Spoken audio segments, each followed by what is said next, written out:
first to see it.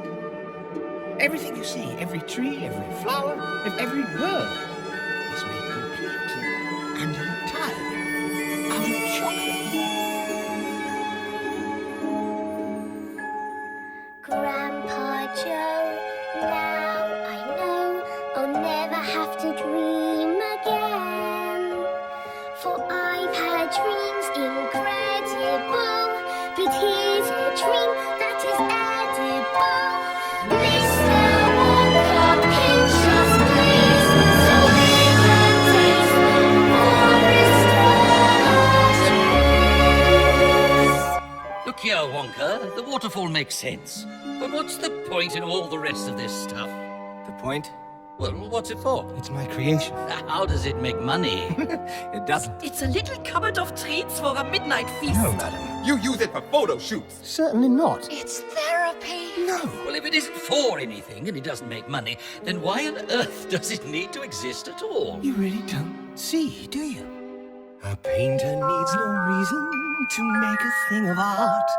Yes, there's no switch to stop and start the flow. A gardener has his season, his green thumb and his heart. Don't ask the man, why does your garden grow? A poet sits for hours with words upon his tongue. He cannot help but rhyme his doom and gloom. So if you taste my flowers, you'll see that I'm among that certain group, that lucky troop for whom it's simply second nature to see what isn't there. The mind is such a wonder to explore. And though some nights I dread all the voices in my head, I'd rather be this way than be a bore.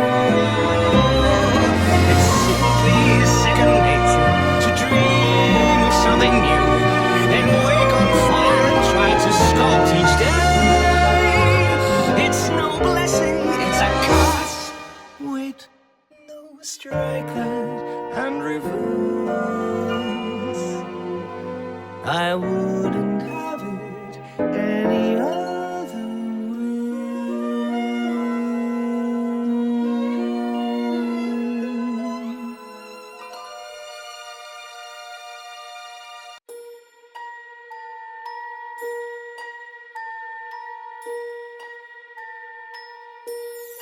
Come with me, and you'll be in a world of pure imagination.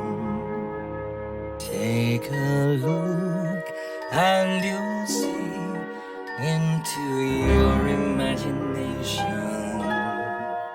We'll begin with a spin, traveling in the world of my creation. What you'll see will defy explanation.